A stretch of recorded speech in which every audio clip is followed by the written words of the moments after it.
Hey there, welcome to No Recipe Required. Hope you're doing well. I'm Dave. Tonight I'm going to show you one of my favorite recipes, a simple roast chicken. Just bought a small fryer chicken at the store. We're going to roast it up. I'm going to do a rosemary and garlic, roasted garlic jus or juice or gravy, whatever you want to call it, along with the chicken. Super simple dish, but I really find cooking it on your own like this, roasting it, really gets a phenomenal flavor, especially doing it whole. Let's go ahead and take a look. What I do, I've got a little butter here, and after it dries, I just rub that butter, all over the skin, and that will help. That'll help the skin get nice and crispy, and it also helps the salt or the seasoning stick to the skin as well. Once I get everything and just kind of put together, smear it on there. It helps, by the way, if you take the butter out. And let it get softened up as well. Once I do that, I'm just going to season with a little bit of salt and pepper, plain and simple. Salt, pepper, and then I've also got some lemon wedges that I just sliced up that I'll slip right into the cavity of the bird. And then once we get this fully done, we'll go ahead and start it on the stovetop. And then we'll slip it into the oven. I've just got a pan here. This is what I'm going to cook the chicken in. A little bit of olive oil. And I like to start cooking the chicken actually on its side. So you just kind of lay it in there and balance it, right there so it stays nice and steady. And then cook it over medium-high heat on that one side for about 20 minutes or so. Then we're going to flip it over, do the other side, and then we'll finish it off for about another 40 minutes or so in the oven. The reason is, the thigh meat especially is the hardest to cook and it takes the longest. And this process kind of speeds it up a little bit so that you get thighs that are well done or properly cooked at the same time the breast meat cooks. All right, well, if you can hear me over the crackling, or sizzling. It's been about 15 minutes, and I'm going to go ahead and flip my bird over. I like to use, the tongs and my hands. And you just want to lift them up, spin them 180 degrees. If it takes a couple motions, that's fine. And you can see, we weren't even close to burning that side. So, and that's 15 minutes of cooking. So definitely don't worry about burning it. As long as you, like I said, are over medium-high heat. I'm going to let this go for another 15 minutes on this side or so, and I'm preheating my oven to about 400 degrees. Okay, so my chicken has cooked now for about 15 minutes on the other side. We're going to again flip it around. If it sticks at all like it's doing to me a little bit, just get in there and move it around. It'll be all right. So we'll take it, we'll flip that guy on its back now so that the breast is up. And then I'm going to add my other vegetables. I've got some carrot here and I've got some onion. And both of those are really just for the sauce. We're going to make a sauce at the end with all of those, and that'll add a little bit of flavor to it. Like I said, I like a hot oven, 400 degrees. We'll get the skin nice and crispy all around. And then we'll start checking the temperature with the meat thermometer after about 45 minutes or so. Okay, I just popped my chicken out of the oven.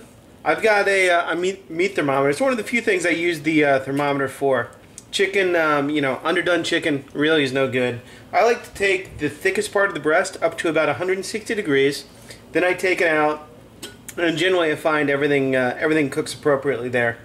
I've got my vegetables, the garlic, and actually about halfway through I actually threw a sprig of rosemary in there as well, a couple sprigs of rosemary, to give everything a little bit of flavor, and that's what's going to become our sauce. What I'm going to do now is just let it sit for a minute. Then I'm going to remove the chicken from the pan, as well as the vegetables. We'll strain off the fat, and then we'll make our sauce. Okay, our chicken needs to rest for about 10 minutes or so.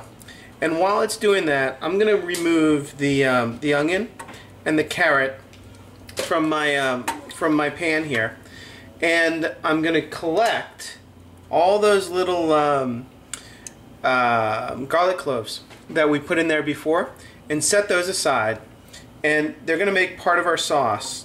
And then once I get the vegetables out of here, I'm going to pour off our liquid into a bowl, and from that bowl I'll be able to strain out the fat from the solids. So now that I've got the juice kind of defatted, remember I pulled off the garlic cloves that we had before, and this is what I mean, you know, the roasted garlic. Really, you can just squeeze them right out of the skins there, and that garlic is just a beautiful soft paste. The skins just discard, and you can, you know, if you want to use a knife, you can absolutely do that, but frankly they come off, after they're cooled off a little bit, they come off super easy in your hands. And you can just pull those skins right off, and once you're done with that, you've got, you know, these nice little garlic cloves. Give them just a quick little chop to break them up a little bit.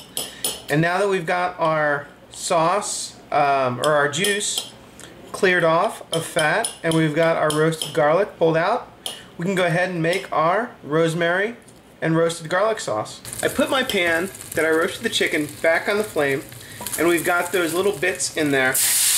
I'm going to add a few tablespoons of white wine and deglaze the pan under heat. Obviously I turn the heat back up, and we just scrape it down with a wooden spoon. Let the alcohol in the wine evaporate a little bit and release all that yummy goodness that's up off the pan. And we're going to let that wine reduce down to basically half its volume. And then we're going to add back that chicken stock, or the chicken broth that we pulled off. Now I also happen to have some chicken stock standing by just to supplement what came out of the chicken naturally. Okay, my wine is almost fully reduced. I'm going to add back in that nice rich stock that we got out of the chicken, and I also kept the rosemary leaves because it's a roasted garlic and rosemary sauce. I want that flavor in there. I'm also going to add in, this is the roasted garlic that we just peeled, and I've just kind of mashed up a little bit. You don't have to get too crazy with it, but I do like to you know, smush it around a little bit is a technical term. Add that back in. And again, we'll maybe lose the metal spoon, go back to the wooden spoon. Let this cook down a little bit. Now the garlic, because it's been so reduced, it's almost gonna, you know, act like a flour and really kind of thicken up the sauce. You can see how thick it is already. So that's why I've got a little bit of my reserve chicken stock or chicken broth, and I'll add that in just to you know, thin it out a little bit, give me a little bit more sauce, a little more volume, and help kind of pull out all the flavors as well. I'm going to go and give this a little taste. That's absolutely perfect. It's going to concentrate, the flavor is going to concentrate a little bit as it reduces. I'm just going to let this go down, boil away, get a little bit thicker. We'll finish it off with a tab of butter, and then we're ready to serve. Okay, the sauce is now down to where I want. I'm going to turn off the heat. My daughter just entered the kitchen, so I hope I don't mess up. I got to drop a couple tablespoons of butter in there. My heat's, I don't want any boiling now. Once I add the butter, and I'm going to pull out these rosemary sprigs and just stir the butter in, and that's going to create a nice, you know, glossy finish to the sauce. Thicken it a little bit as well. Best to use cold butter in a sauce like this, or in a finish like this. But you'll see we just got a little thinner, a little glossier. I think you can use maybe just a touch more. So we'll add a touch more. You do want to taste it. Make sure you've got the right seasoning. If you need to add any salt and pepper, now is the time to do it. We'll turn off the heat, and we are ready to plate. Alright, now that our chicken's done, we can go ahead and plate it. I happen to have, you know, a couple pieces of breast meat here.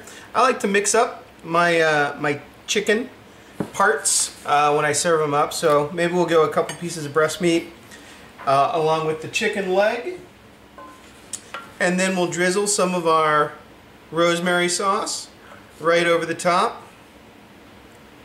And then obviously you can serve this with you know, mashed potatoes, with rice, with anything you want.